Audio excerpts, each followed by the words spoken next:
Mga kabida, isang magandang oras po sa inyong lahat at once again, welcome po dito sa aking channel. Ito maganda po itong pag-uusapan ho natin. Ano po, no?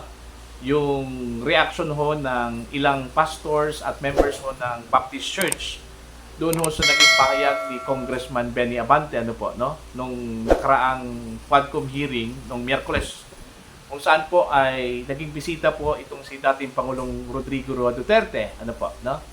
Nag-react kasi yung mga pastors at yung ilang members ho ng Baptist Church mga kabida dahil parang pinagyabang ho ni Congressman Abante yung dala o dinalang boto ho ng Baptist Church para ho kay Digong nung 2016 elections, ano po, no? Parang nung narinig ho daw nila yung sinabi ho ni Abante mga kabida, parang kinikilabutan po sila, ano po, no? Dahil ho, hindi ho daw totoo yung sinabi ho ni Congressman Abante na dahil ho sa kanya, bumoto at binoto ho ng mga pastors at mga membro ho ng Baptist Church itong si Digong.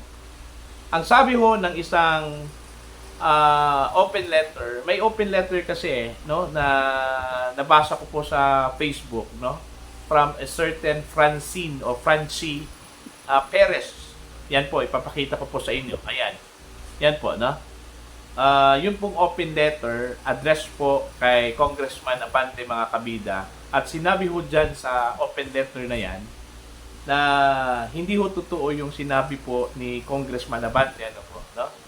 Dahil ho, kung nagdesisyon man sila, o kung nagdesisyon man itong pastor na ito, na bumoto ho kay dating Pangulong Duterte, dahil ho doon sa kanyang love at trust po kay dating Pangulo at hindi ho dahil doon sa pag-udyok o pagkumbinse, no, ni Congressman Abante doon ho sa kanya, ano po, no?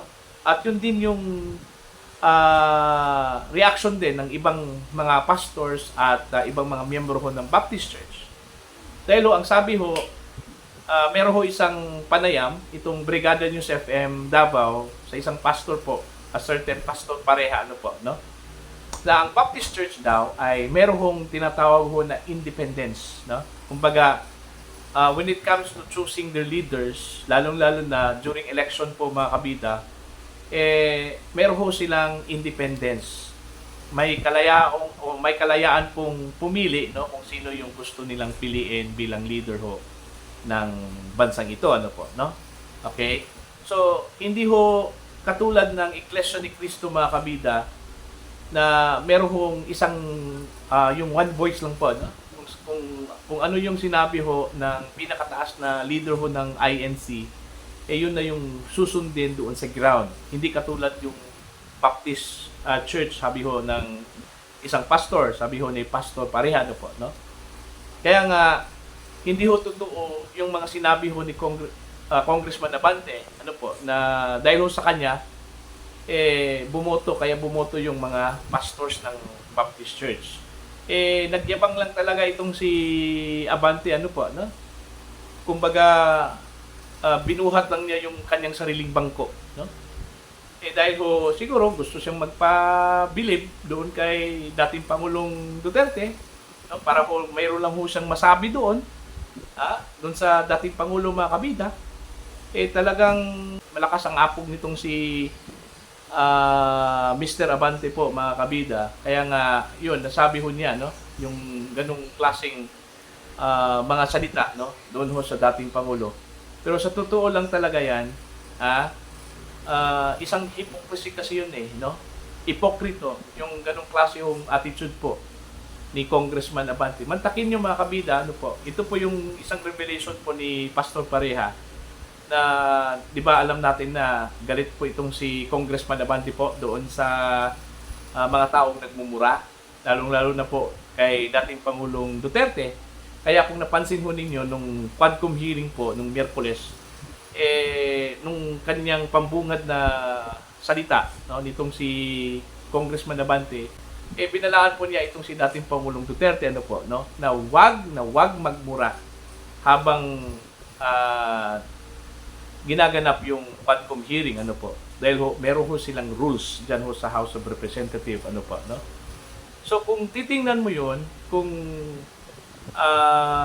paniniwalaan mo yung sinabi ho ni Pastor Pareha mga kabida, na ito daw si Congressman Abante, ganun din daw yun eh. Nagmumura daw itong si Congressman Abante, sabi ni Pastor Pareha.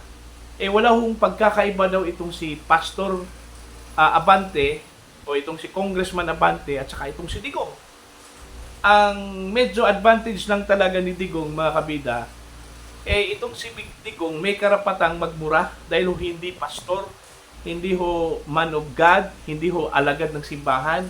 Itong si Congressman Abante, isang alagad ho ng simbahan, isang relihiyoso, at saka isang pastor po mga kabida. So wala ho siyang karapatan na magmura. Kasi yun yung tinuturo ho niya sa kanyang flock kanyang mga miyembro na huwag magmura. Kung naalala ho ninyo, may binasa ho siya na Bible verse nung Miyerkules po, no? Nung kanyang pampungad na pananalita, no? Para ho kay Pangulong Rodrigo Roa Duterte mga kabida. Diba? Isang hypocrisy yun. Hypocrisy talaga yun mga kabida. Kaya nga, balik ko tayo doon, Congressman Abante, sa Golden Rule.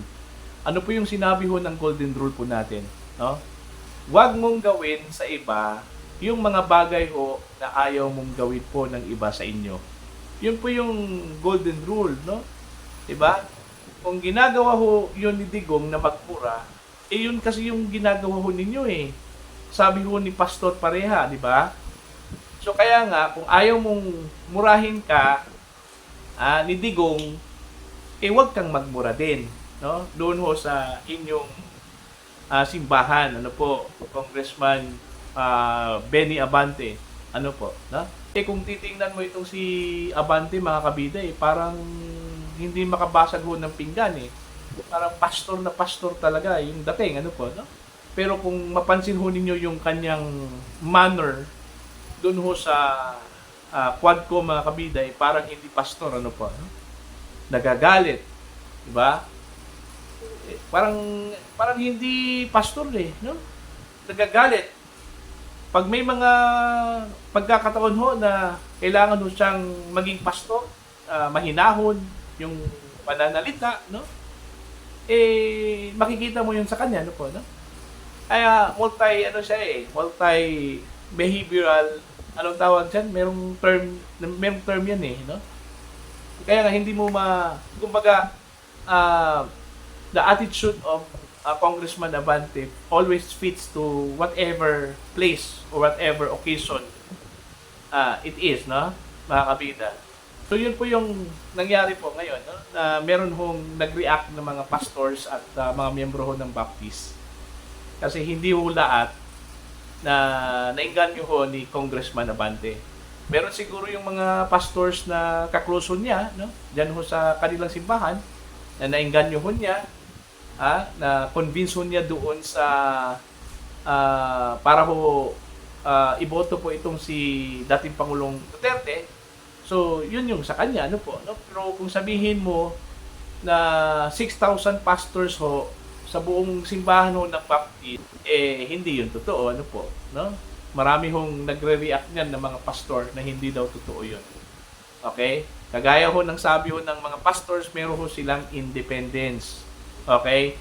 Hindi ibig sabihin, kapag kinumbinsi ka ng isang pastor dyan ho sa Baptist, yun na yung susundin mo. Hindi yun, no?